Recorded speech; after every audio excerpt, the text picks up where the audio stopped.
here's what I do. We started a new segment. It's called Random Questions. Okay. For a random podcast. And here's the first random question. Would you rather, not just aesthetically, but as a whole, would you rather have bigger quads or would you have bigger calves? Bigger quads or bigger calves? Keep this in mind that TikTok, Instagram, they clown people with small calves. I know. I've got very small calves. Like, I don't train them at all. I mean, That's cap. No, I mean, they ain't nothing to brag about. They're bad. So, and I'm not gonna lie, I'm gonna have to choose quads. Just because The squat. calves, with the whole genetic thing, calves and stuff, people are just gonna have to get over it. I'm not gonna be upset about my tiny calves if I have monstrous tree trunk legs. If I've got tree trunk legs and can squat 600 pounds, I'm gonna be okay with tiny calves. Like, calves, that's cool. Let's be honest. Quads. Big quads. I'd probably go for quads. Yeah, it's like quads. If you're going the whole aesthetic build, you can build decent quads and stuff in calves. Yeah. Then I'd understand the calves. But I mean, at the end of the day, you got to work with what you got calf wise. People make excuses all the time. I like the answer.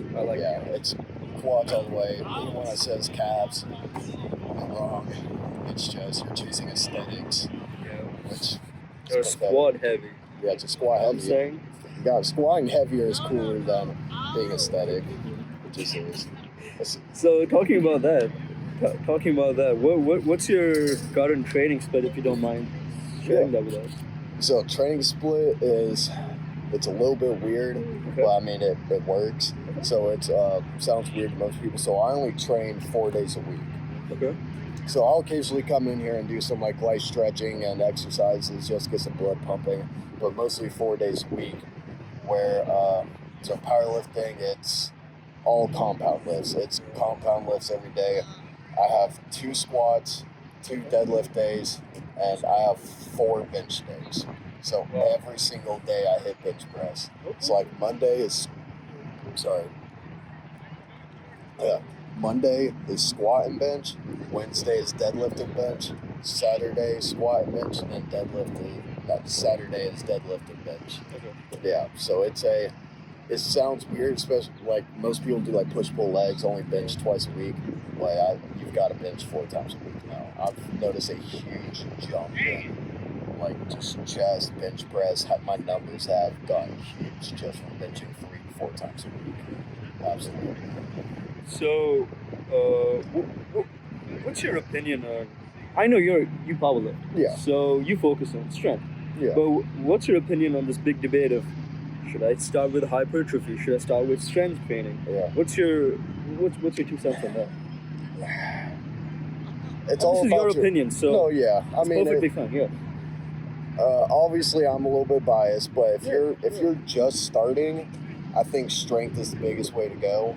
Okay. Just because if you're starting, that is the best way to build muscle. Now, once you get to a certain point, I do believe hypertrophy has its spot for whatever your goals are. Like you build enough strength and size and stuff that you're happy with, cool. Then go to hypertrophy. Someone like me, I came from that really small, kind of scrawny, skinny kid background. So it was like I want to be strong. I want to be big. So even now, I've never found my happy size. Like I'm 220 right now. I'm not happy with my size. Yeah, like I mean, it's obviously I know I'm relatively big, but I'm not happy with my own size. So strength is a great, especially compound lifts. Compound lifts, I think that's the only way you should be doing strength again, or even hypertrophy. Like it should be compound lifts are strength and perform them as strength. If you want to do hypertrophy, that's what everything else should be for. What's your opinion on recovery time? Because I know beginners, and I want to ask you this question in 2 frames. One, as a beginner and somebody who's already been lifting, how important is recovery time? And do you actually think people put a lot of thinking into it as an excuse of skipping the gym? Yeah, I mean recovery is the most important thing. It's without a doubt that's what you have to learn and understand almost above anything else. Because if you don't recover, learn what's the best recovery time for you, learn what cycle program you're on, you're going to end up hurting yourself. Just because if you're going from, let's say, a crazy heavy squat day one day, but that next day you didn't do any recovery and you've got crazy deadlift day, you might do something in your back just because you were tight and sore from the day before because you weren't prepared for it. It is something I'm not upset, but like I wish more people understood how important it is. I mean, I only work out 4 days a week.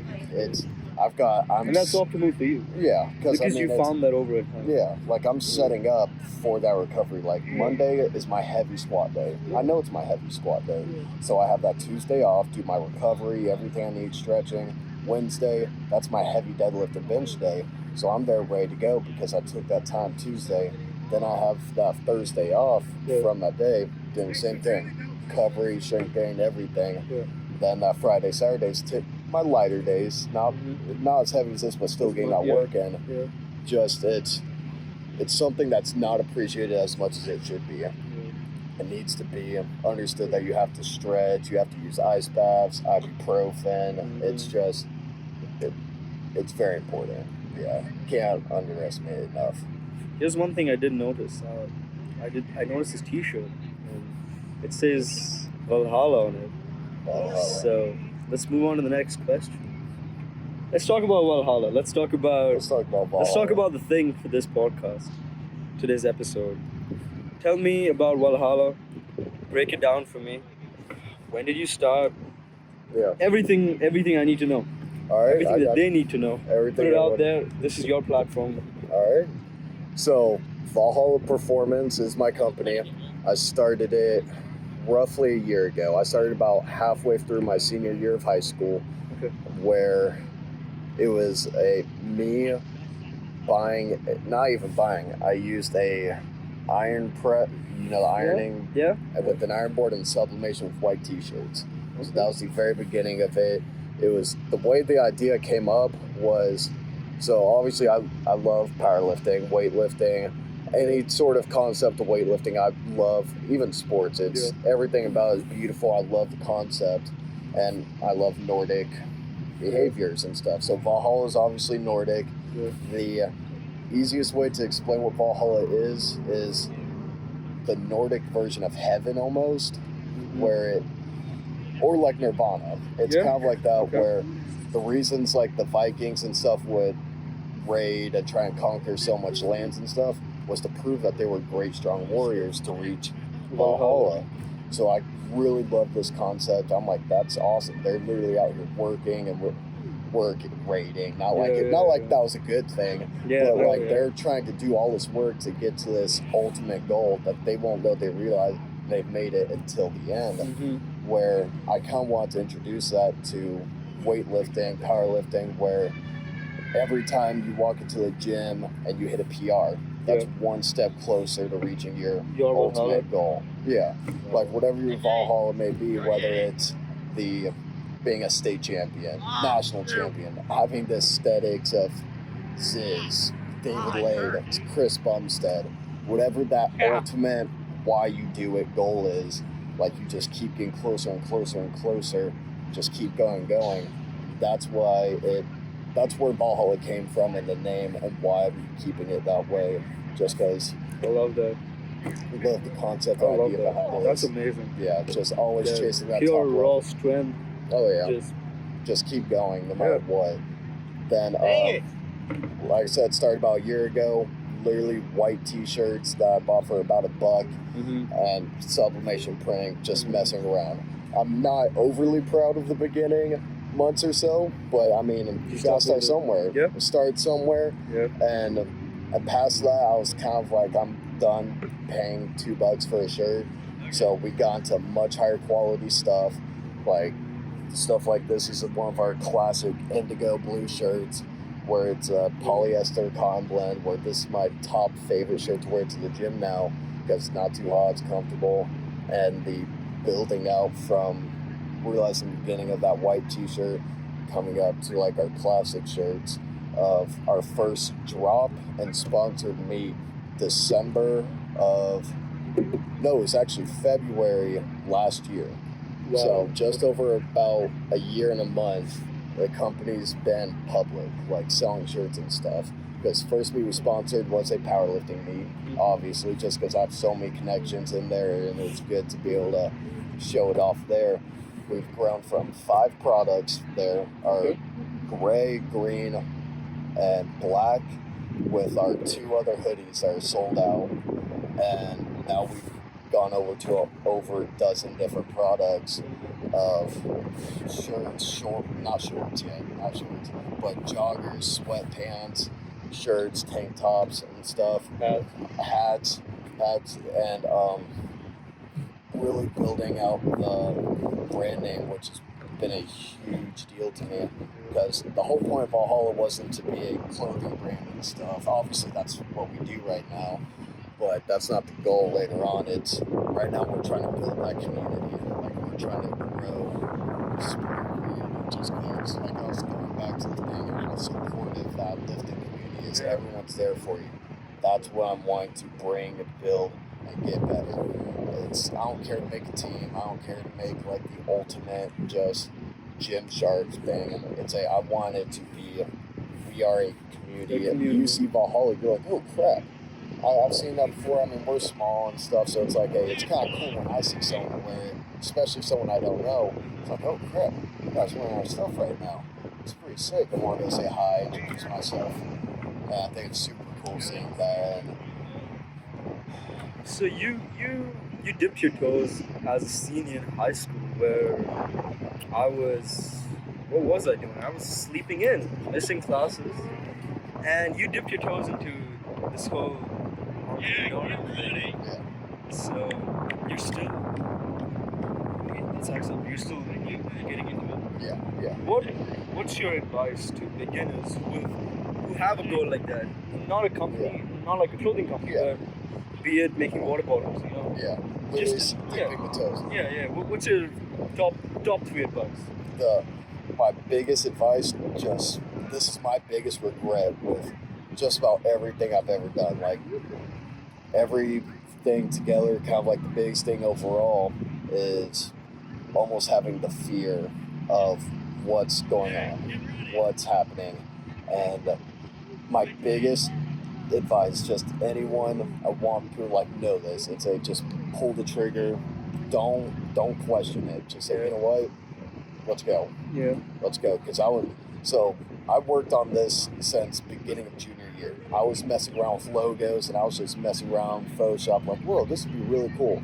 Because I was so scared to just commit and say, you know what, I want to spend $50 and try and get a free shirt. Like, that tiptoeing, blah, blah. I'm scared to do it now.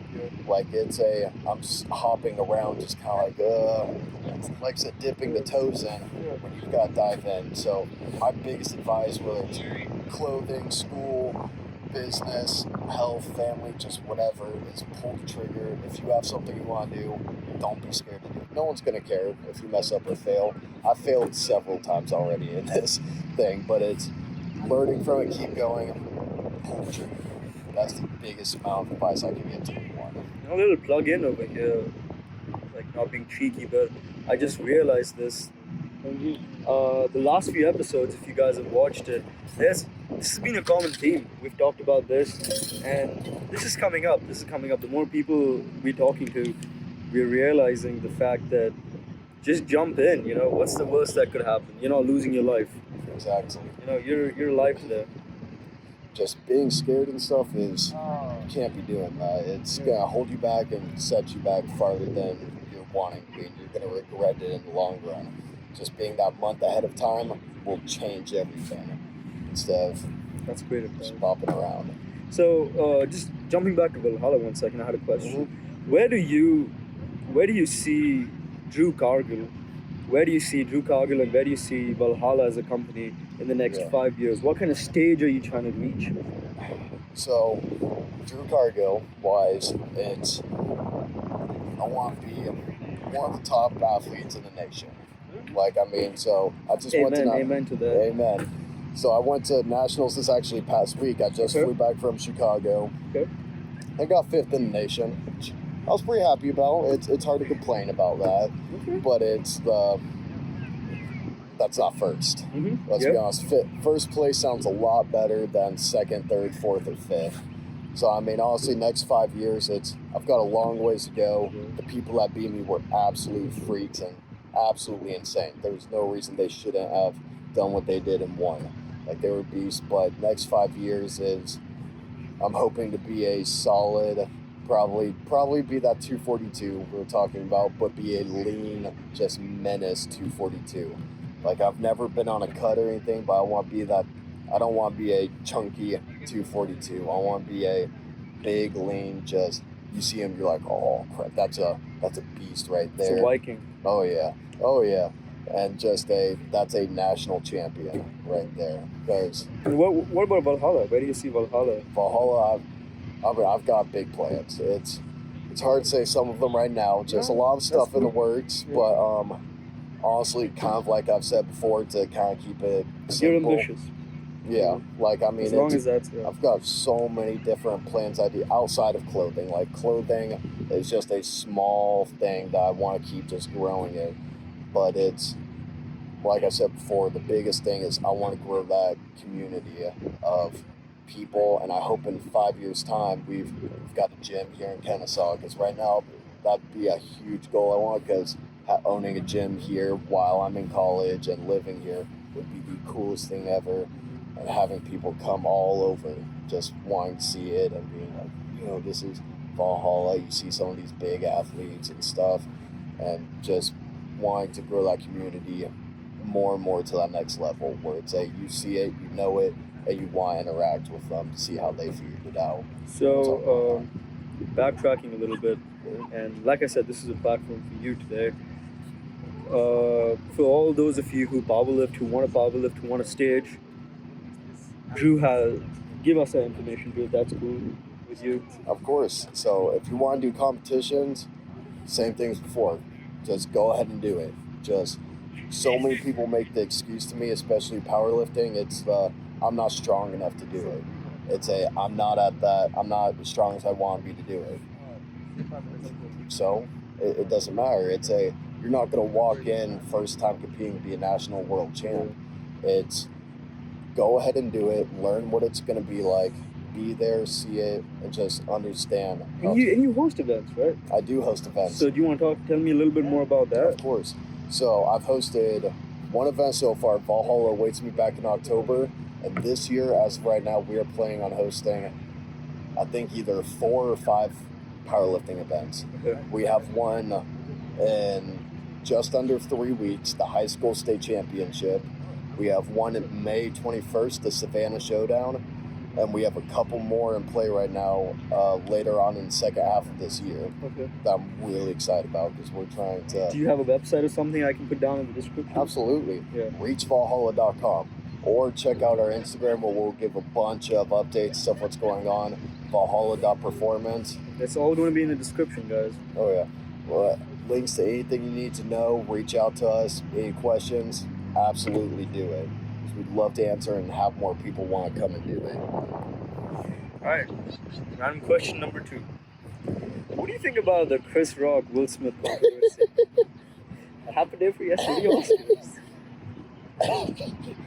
I'm not going to... I put him in a spot, didn't I? Uh-huh. Okay, I'm going to ask you a question. Do you think it was staged or not? Honestly, I don't think it was. Okay. But there's evidence that I have seen that it is. Yeah. The way he went in for that Karate Kid slap. And there was like a half punch, half slap. Yeah, and then I don't know if he made contact, because if you zoom in, there's a little thing. Smirking. Yeah. And then he was laughing. He laughed at the joke. He laughed at the joke. So I don't know the whole Will Smith or whatever that drama is. I don't really care. But I saw he was laughing one at the joke.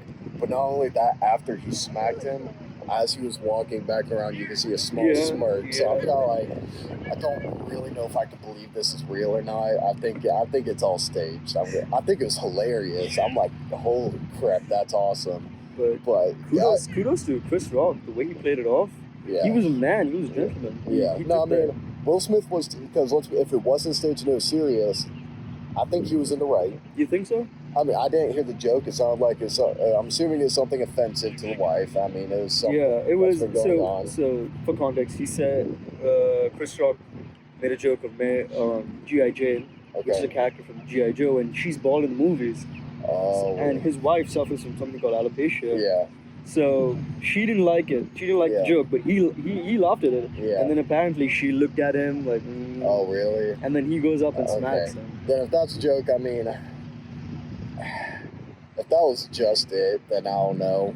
Yeah. Maybe that's a little bit different. Maybe it was gotta grow up, take a joke on the wife's side. Yeah. But I mean, if it was just being the husband, it's you know what, I can understand it. I can appreciate that. Yeah. But the whole, I don't know. It's I like the protecting his wife. I can support and appreciate that. I like the diplomatic answer. He didn't. I like it. Okay. So my man's a powerlifter, and I always like asking these questions. What's your view on bodybuilders and people who perform train for calisthenics, train for CrossFit? Okay. So bodybuilding, all respect in the world. Everything about it is beautiful. We got a handful of buddies, and we actually have a couple Valhalla athletes that are prepping for a show in September. Oh, really? Yeah. Over here? Yeah. Oh, so I don't know if you know Chase Murray and Andrew Orange. I'm sure you've seen them. So they're kind of talking about a lot, and Chase is kind of like, he's like, I kind of really want to do this. So we found a show. I think it's in Tampa, Florida. We're kind of like, all right, we need he's getting serious about it. So I'm full out respect for it. I think it's a beautiful, amazing sport. Everything about it is supportive. It seems like I absolutely love it. And the calisthenics, I want to hear this. This is his opinion, so there's no problems in that. Let's hear it. I might just agree with it. I'm gonna be honest. Yeah. I'm a bodybuilder. I train for bodybuilding. Yeah. But I love the sport powerlifting. I powerlift 3 times a week. Yeah. But I grew up doing calisthenics. I want to hear what's your view on calisthenics and CrossFit.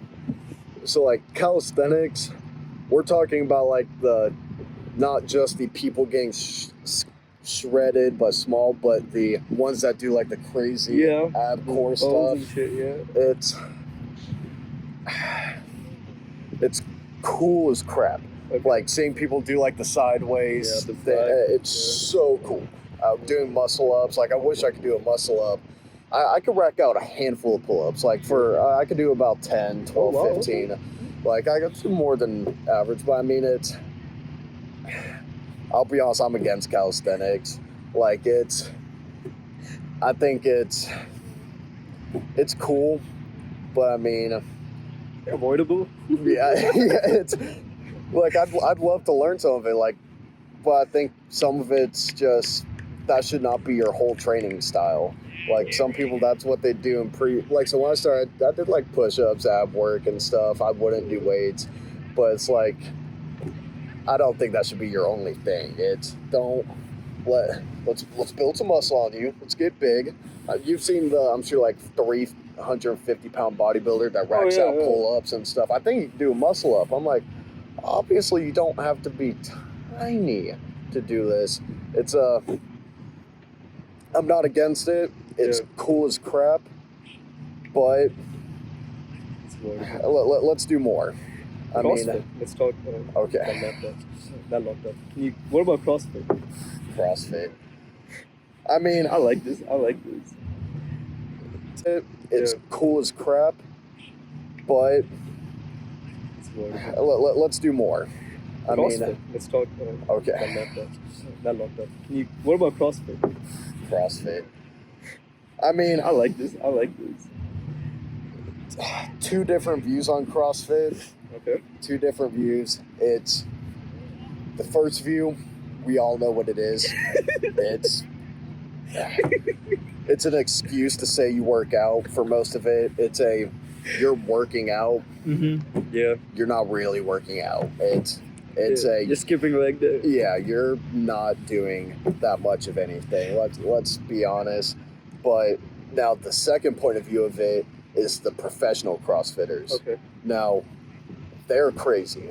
I have a lot of respect for them when they take it to the actual next level. I see the competitions because I'm sure you've seen that. I think Roe is a big host for them. Yeah. Where they'll have a field this big as the campus green, Yeah. and they have to do events all the way down. I'm like, holy crap, that's impressive for my behalf. They got to do like 20 hang cleans of whatever the weight is. Go to a bigger weight, 20 hang cleans. Now the pull-ups are stupid. The pull-ups, that's not a pull-up. All right, that's nothing about that is a pull-up. Just if you think it's a pull-up, you're wrong. It's not a pull-up. I can't even say it's impressive. I could swing my body weight around. I could fling 200 pounds in the sky. I can belly flop the air. It's nothing really that impressive about the pull-ups. Everything else, it's pretty cool. Like, I'll give them credit. Still no interest at all, but it's cool. All good answers. My man has been diplomatic. He has not offended any community. Yeah. I support every answer that what he gave. Yeah. I've supported. Like, I understand everything. I understand the calisthenics, CrossFit. Not my forte. Just not his cup of tea. That's fair enough. Yeah. Let's talk numbers over here for a minute, right? Okay. Let's get down to the bare bones. What guys talk when. Give me your body weight. Give me your SBD maxes. All right. And let's talk a little bit about those. All right. So currently, what are your maxes? Currently, so I'm a part of the 100 kilogram weight class right now. Okay. And that's about 220? 220, yeah. 220. So I'm in that just below 220 ballpark. I'm trying to stay 220 just to be there and be where I'm situated. So my biggest squat, so that one, is 507 pounds. So no. It's really not that good in the grand scheme of things. I actually have a fairly poor squat compared to like the national level people. So would it be cool if we put videos or something up on yeah, of course. I can send you videos and stuff. Right here, okay. Squat. Yeah. So I just squat 507 at nuts. It wasn't a PR. I've hit it before, but it was. So, in my opinion, what's a little bit more impressive was back when I was 93 kg, 90 kg, when I was 200 pounds, squatting 500. So, yeah, so that was when I first squat 500, which is 2.5 times body weight at that point, where that I'm a little bit more proud of than the 7 pounds being 20 pounds heavier. Yeah. So, my squat's kind of lacking, trying to catch up to my body weight right now, but that's where I'm at right now. My bench press, I've got a fairly decent bench. Again, I'm 220. My biggest bench press to date is 402 pounds. That's my biggest bench press to date right now. I haven't hit it. It's almost 1.5 times. Almost 2 hours. I dabble in bench. It's okay. I've never hit in a competition, so I can't say it's fully a legal lift right now. I've hit 385 at comps and stuff very easily. 402 is my biggest bench press in the gym right now.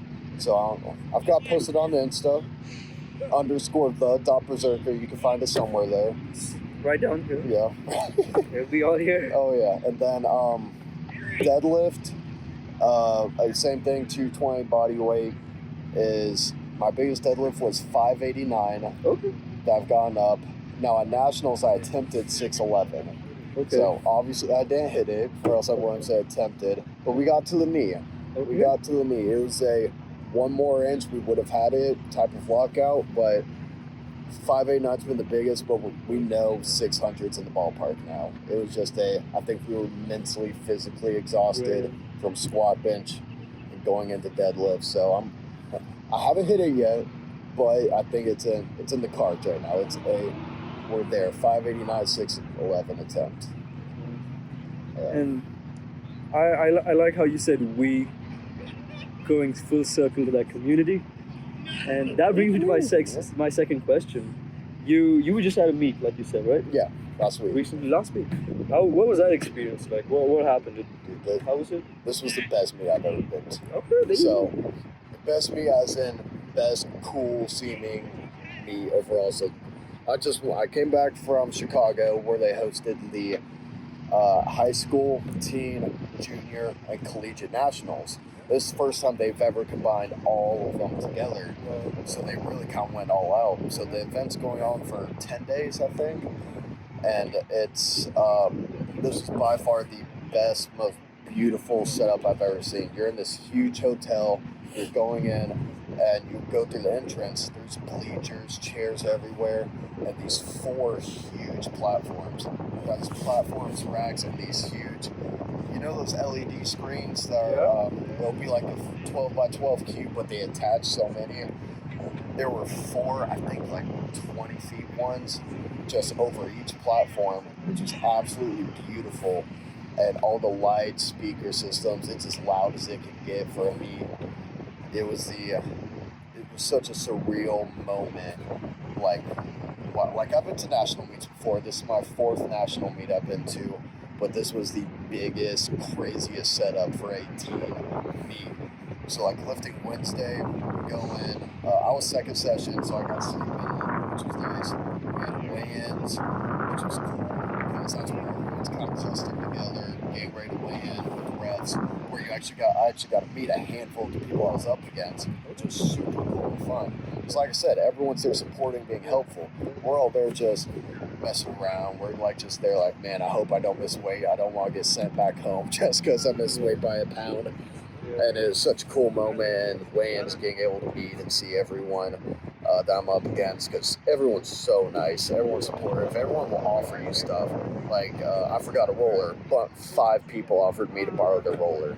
I bought some resistance band stretch. I heard somebody needed it. Here you go, man. And everyone, right before they kind of lift, we've got candy. Everyone gets throw a little sugar. So some people are there with 2-pound Sour Patches, Airheads, watermelons, and literally everyone's like this, trying to offer it up. Wow. And it's such a cool moment, especially in the backstage room where you're after work, after warm-ups, but before you hop on the platform, where everyone's sitting in this hallway. Everyone's kind of staring at each other. Like, that's kind of when it gets serious. Like, all right, now we got to put a show on type stuff. And that's always the coolest moments, because, yeah, the mental games really start then, because both my dad and my sister were my handlers at the meet, because my sister does lifting as well. She actually got, what'd she get? She got 2nd at nationals this year. Wow. Yeah, so she does equipped lifting. She's a freak. And my dad was also there helping me out. And so they're basically kind of my coaches, handlers, when we're at meet day and this. So we're sitting there, we're in the chairs, and you know, you've got the headphones on. You've got to get in your own head now. You have 3 attempts. You have to hit them or else it's over. Because this meet was purely you miss 1 lift, that probably cost you a ranking up. Wow. Like, it was a very close meet overall amongst all, from 2nd to 6th. I think we saw it was between 15 kilos, which is about 33 pounds. Yeah. It sounds like a good chunk, but that's 10 pounds each lift. That's a 10-pound different squat, 10-pound different bench, 10-pound different dead. So for those of you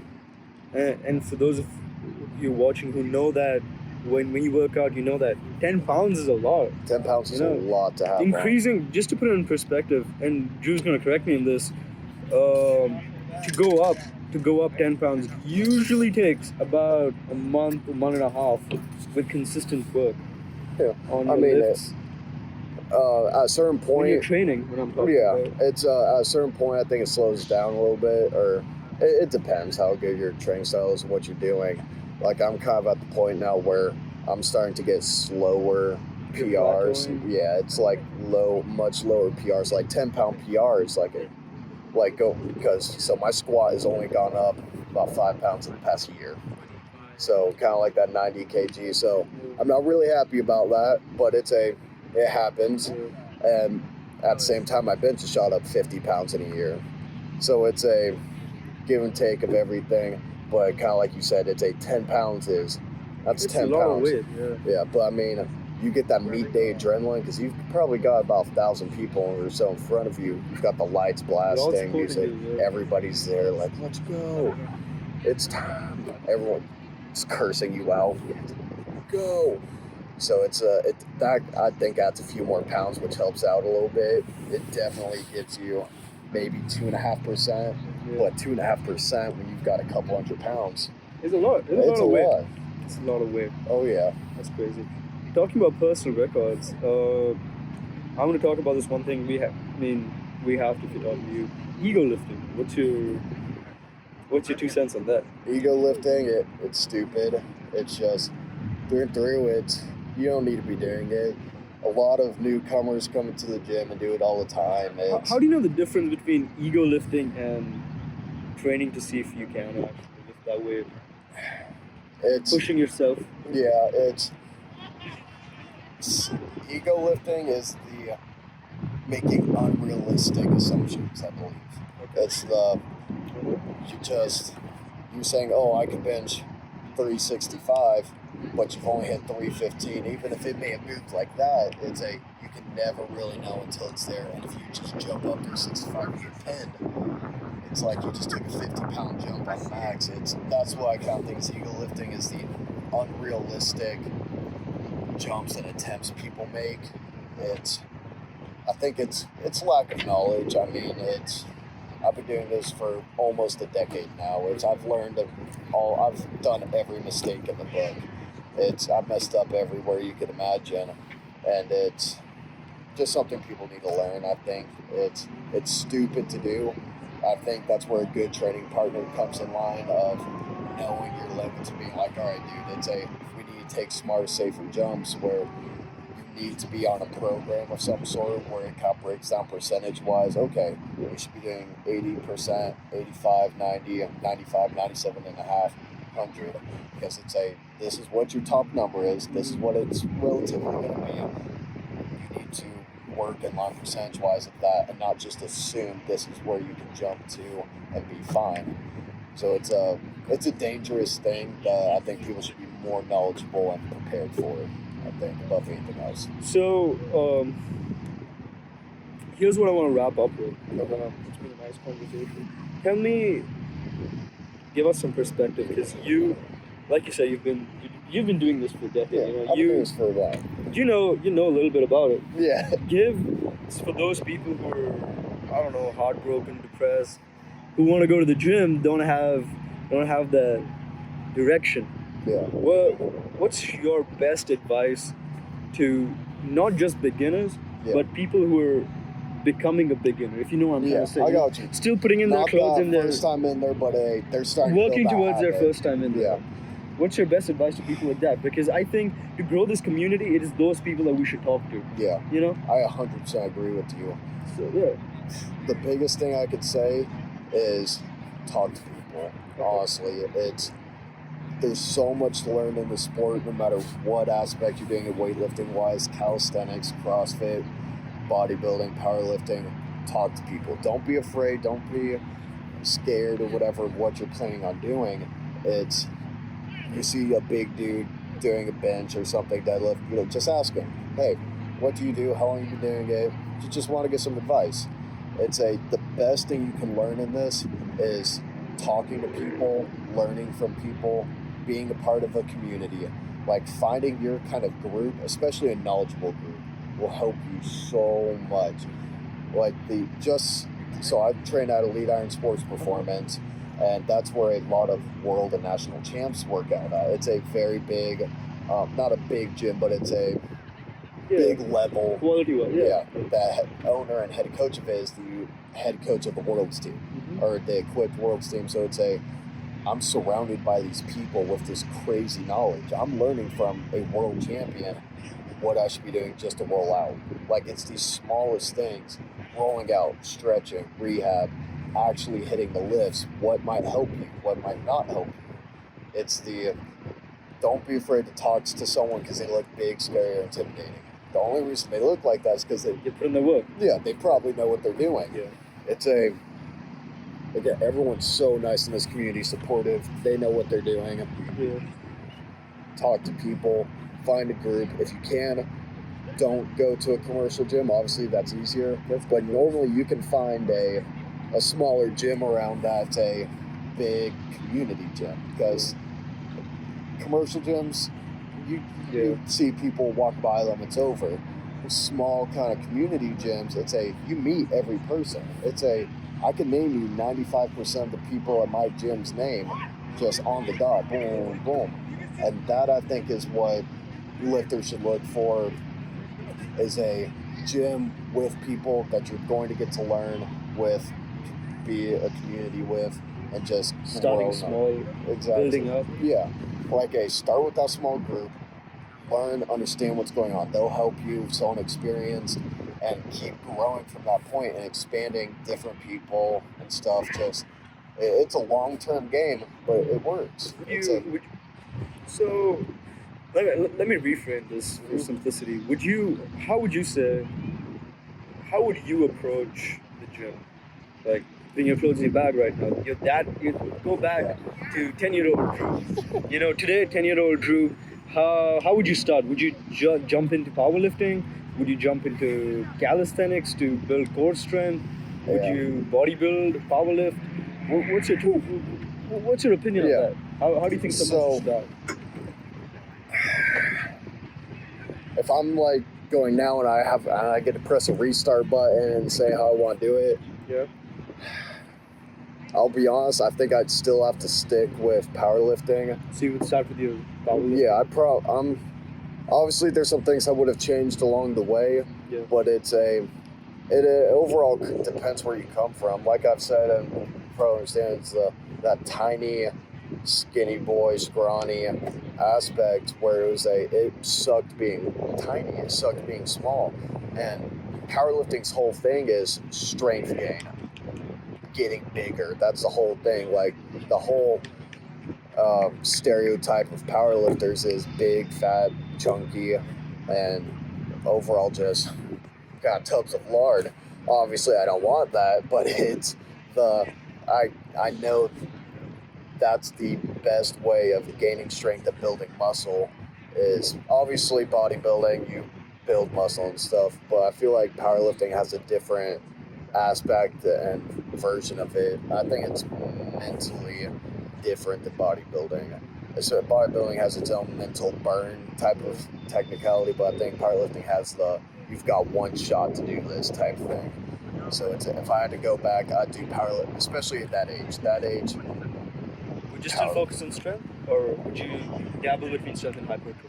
Oh, absolutely. You would still consider your hypertrophy? Absolutely, yeah. I'd totally love to do body. If I had to choose one, powerlifting, but if I could do a hybrid, power building, I think is definitely the ideal version. I think compound lift, squat, bench, deadlift, you train powerlifting. Everything else after that should be bodybuilding. I think that's how you can build a great physique style. Right now, I've been only powerlifting like that specifically, but I'm hoping to dip my toes in the water of some bodybuilding. Yeah, I didn't want to say anything because I'm not at that point to give advice, but coming from somebody who just started the gym and still a newbie, I feel powerbuilding I've dabbled between all three: calisthenics, powerbuilding purely, powerlifting purely.